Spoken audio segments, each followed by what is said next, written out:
Inilah kisah Kenshin dan Kaori, seorang pemuda kaya yang menyamar jadi cleaning service. Versi Kaori TV, episode 506. Kenshin yang hendak makan di restoran malah mendapatkan perlakuan yang begitu tak menyenangkan.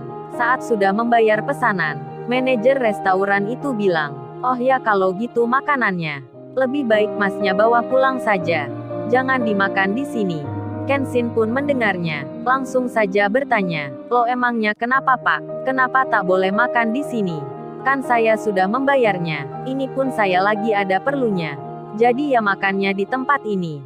Nggak saya bawa pulang." Kenshin tak salah menjawabnya, dan Rizka pelayan itu mendengarnya. Begitu pula pegawai kasirnya, mereka pun mengerti dengan yang diutarakan Kenshin. Namun tak demikian dengan manajer restorannya, Pak Anton itu malah bilang, "Oh ini Mas, karena di sini lagi ada acara. Itu tamu-tamu yang duduk di situ. Orang-orang kaya semua. Mereka sedang melakukan pertemuan. Maksudnya ada urusan yang penting. Jadi kami minta, kalau Masnya mau makan, lebih baik di luar saja. Itu ada tempat duduknya, di sebelah samping kaca, dekat pintu masuk utama. Masnya bisa makan di situ. Karena ruangan yang di sini dikhususkan bagi tamu VIP."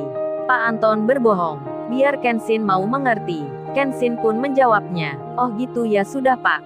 Saya makan di luar saja." Kenshin mengalah, tak mau membantah, karena ia tahu, di sini hanya sementara. Kemudian terlihat Kenshin membawa makanannya, melewati Alexa dan calon suaminya, serta semua temannya. Saat Kenshin berjalan, lagi-lagi terlihat, mereka langsung menutup wajahnya, mengenakan masker di mukanya. Kenshin lantas melihat itu, melihat orang di kanan kirinya, yang seperti tak suka dengan dirinya. Kenshin jadi mengerti, mengapa manajer itu memintanya keluar. Karena banyak tamu-tamu ini merasa terganggu dengannya, dan Kenshin mengira, mungkin sebabnya, ia berbaju cleaning service, hingga banyak orang yang menghindari. Kenshin yang sadar akan hal itu, tak merasa tersinggung ataupun marah.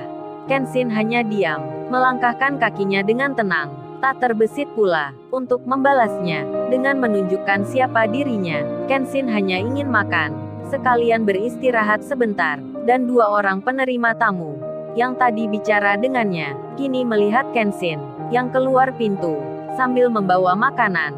Kemudian salah satunya berkata, "Nah kan apa saya bilang tadi, Mas ini nggak cocok makan di restoran ini. Masih saja maksa masuk ke dalam. Akhirnya kan begini." Secara tak langsung, penjaga pintu itu malah bicara dengan terus terang sekali, "Orang yang penampilannya tak menarik tidak boleh ada di restoran." Kenshin yang mendengar itu nampak biasa saja. Kenshin menjawabnya dengan tersenyum. Kemudian Kenshin menuju kursi, meletakkan hidangan yang di bawahnya. Kenshin akan makan. Di saat itu tiba-tiba terlihat security keluar dari pos jaganya, mendatangi mobil yang baru berhenti, kemudian membukakan pintunya. Security itu menghormati seseorang yang keluar dari mobilnya. Begitu pula pegawai penerima tamu. Mereka pun seperti bersiap akan menyambutnya. Rupa-rupanya, yang baru datang ini adalah bos yang punya restoran. Seorang pengusaha traveler, pemilik hotel bintang 5. Dia seorang wanita yang dikenal sebagai entrepreneur muda karena kesuksesan yang diraihnya. Punya banyak bisnis usahanya, dan salah satunya restoran mewah ini. Bos wanita itu datang. Semua pegawainya bersiap akan menyambutnya dengan senang. Kenshin yang melihatnya nampak biasa saja. Ia melanjutkan makan sembari mengirim pesan lewat handphonenya. Saat itu Alexa dan Rizky, sepasang kekasih yang akan menikah, mendatangi Pak Anton lagi. Alexa itu bicara sambil memberikan tips uang. Alexa itu bilang, "Oh ya ini Pak, sedikit hadiah. Terima kasih sudah menyuruh orang itu keluar. Tak ada di ruangan ini lagi. Saya jadi senang. Teman-teman pun sama. Mereka titip salam." Manajer restoran itu menjawabnya, "Oh sama-sama Non dan Masnya. Itu memang tugas saya. Dan kalau butuh apa saja, kami siap akan membantunya." Pak Anton merasa senang karena mendapat uang. Alexa dan Rizky pun mengiyakan. Lalu mereka melanjutkan lagi, kembali meneruskan acaranya. Dan bos wanita yang di luar sedang menerima telepon sambil berjalan. Security di samping kiri dan kanannya mengikuti dari belakang. Roni dan Eva pegawai penerima tamu itu nampak berdiri bersiap menyambut bosnya yang akan lewat. Di saat itu Kenshin juga sama. Selesai makan di situ, sedang berdiri pula, hendak membuang tisu ke tempat sampah dan berniat langsung keluar, meninggalkan restoran. Kenshin pun berjalan, akan melewati penerima tamu itu. Di saat bersamaan, bos wanita tersebut sudah sampai di depan pintu utama, masih saja bicara di teleponnya. Kemudian Roni dan Eva melihat Kenshin yang berbaju cleaning service yang akan lewat sini. Mereka pun akan melarangnya, karena pemilik restoran sedang berjalan. Namun hal itu tak sempat dilakukan. Saat mereka akan berkata, Kenshin sudah mendekat. Begitu halnya bos wanita itu. Jadinya Kenshin berjalan begitu saja, hingga bos wanita yang memegang telepon jadi terhalang sebentar lajunya. Roni dan Eva pun melihatnya, ingin marah dan menegur Kenshin. Begitu pula dengan security yang ada di belakang. Mereka hendak menegur Kenshin, namun sang pemilik restoran yang lagi bicara di telepon itu langsung menghentikan percakapan teleponnya. Tiba-tiba melihat cowok di depannya yang berseragam cleaning service. Terkaget sekali dirinya saat melihat pria di depannya.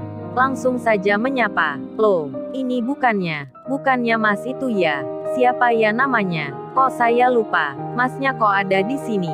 Pemilik restoran itu terheran, jadi bertanya-tanya.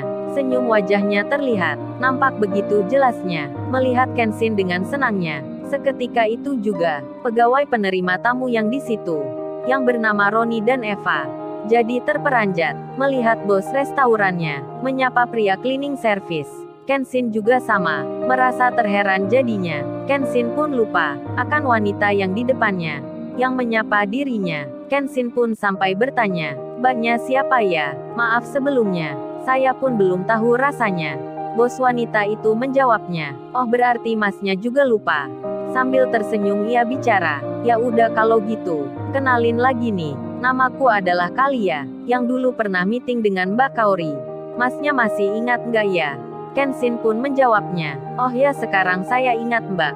Ternyata ini Mbak Kalia." Kenshin tersenyum, sambil menyebut namanya sendiri. Rupanya ini Kalia, wanita karir yang baik hati, yang pernah dimintai tolong Yudis.